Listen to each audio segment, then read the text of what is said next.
Hello, McGinn. Welcome back. It is our last read aloud before we take off for winter break. Everyone recharges their batteries and gets ready to start 2022 with just a lot of energy, with a lot of optimism, and just ready to learn and do great things here at school.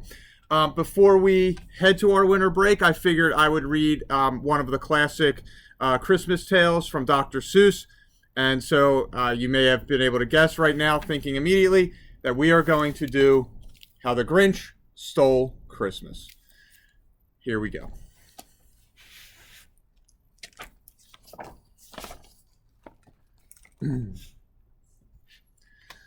Every Who down in Whoville liked Christmas a lot, but the Grinch, who lived just north of Whoville, did not. The Grinch hated Christmas, the whole Christmas season. Now please don't ask why. No one quite knows the reason. It could be his head wasn't screwed on just right.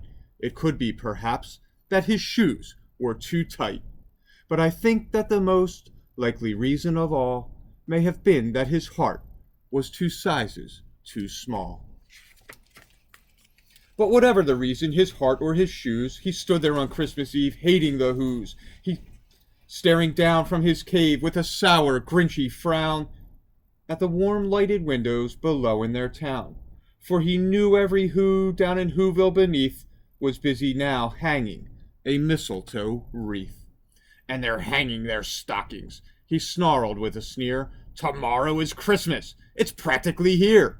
Then he growled with his Grinch fingers nervously drumming, I must find some way to stop Christmas from coming.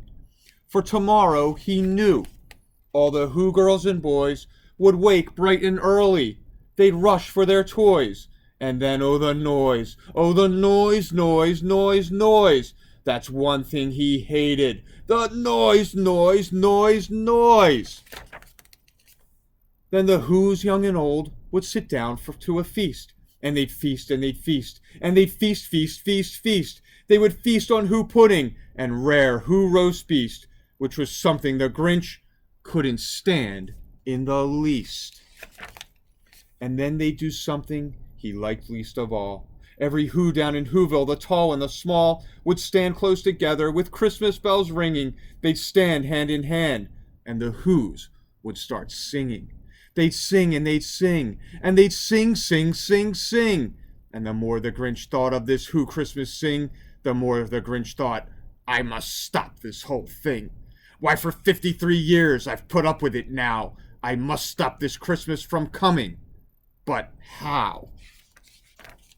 Then he got an idea, an awful idea. The Grinch got a wonderful, awful idea. I know just what to do, the Grinch laughed in his throat, and he made a quick Santa Claus hat and a coat. And he chuckled and clucked, what a great Grinchy trick! With this coat and this hat, I look just like Saint Nick. All I need is a reindeer. The Grinch looked around, but since reindeer are scarce, there was none to be found. Did that stop the old Grinch?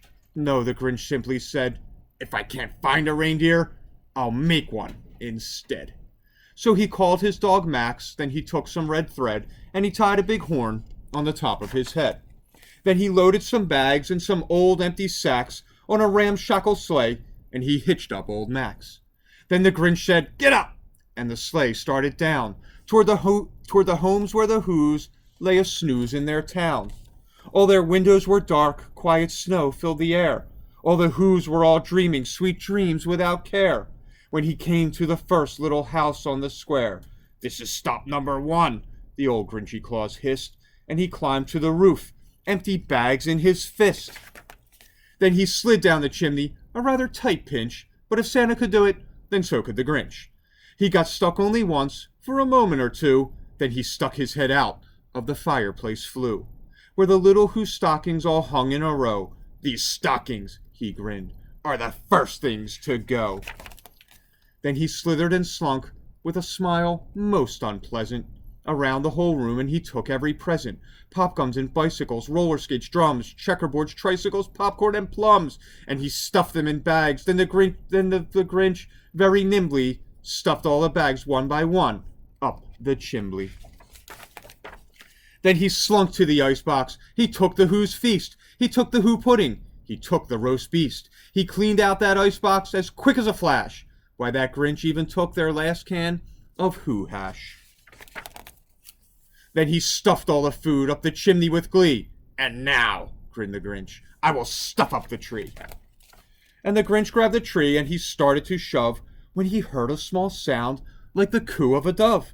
He turned around fast and he saw a small Who, little Cindy Lou who was not more than 2. The Grinch had been caught by this tiny Who daughter who'd got out of bed for a cup of cold water. She stared at the Grinch and said, Santa Claus, why? Why are you taking our Christmas tree? Why? But you know that old Grinch was so smart and so slick, he thought up a lie, and he thought it up quick. Why, my sweet little tot, the fake Santa Claus lied, there's a light on this tree that won't light on one side, so I'm taking it home to my workshop, my dear. I'll fix it up there, then I'll bring it back here. And his fib fooled the child, and he patted her head, and he got her a drink, and he sent her to bed. And when Cindy Lou Who went to bed with her cup, he went to the chimney and stuffed the tree up. Then the last thing he took was the log for their fire. Then he went up the chimney himself, the old liar. On their walls he left nothing but hooks and some wire, and the one speck of food that he left in the house was a crumb that was even too small for a mouse. Then he did the same thing to the other Who's houses, leaving crumbs much too small for the other Who's mouses. It was 1/4 dawn, all the Who's still abed, all the Who's still a snooze, when he packed up his sled. Packed it up with their presents, the ribbons, the wrappings, the tags and the tinsel, the trimmings, the trappings. 3,000 feet up the side of Mount Crumpet, he rode with his load to the tip-top to dump it. Pooh-pooh to the Who's, he was grinchishly humming. They're finding out now that no Christmas is coming. They're just waking up. I know just what they'll do. Their mouths will hang open a minute or two. Then the Who's down in Whoville will all cry, boo-hoo. That's a noise, grinned the Grinch, that I simply must hear. So he paused, and the Grinch put his hand to his ear. And he did hear a sound rising over the snow.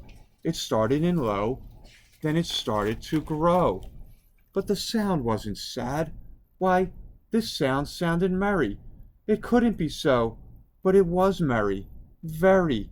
He stared down at Whoville. The Grinch popped his eyes. Then he shook. What he saw was a shocking surprise. Every Who down in Whoville, the tall and the small, was singing without any presents at all. He hadn't stopped Christmas from coming. It came. Somehow or other, it came just the same. And the Grinch, with his Grinch feet ice cold in the snow, stood puzzling and puzzling. How could it be so? It came without ribbons. It came without tags. It came without packages, boxes, or bags. And he puzzled 3 hours, till his puzzler was sore. Then the Grinch thought of something he hadn't before. Maybe Christmas, he thought, doesn't come from a store. Maybe Christmas, perhaps, means a little bit more. And what happened then? Well, in Whoville they say that the Grinch's small heart grew 3 sizes that day. And the minute his heart didn't feel quite so tight, he whizzed with his load through the bright morning light, and he brought back the toys and the food for the feast, and he, himself, the Grinch, carved the roast beast.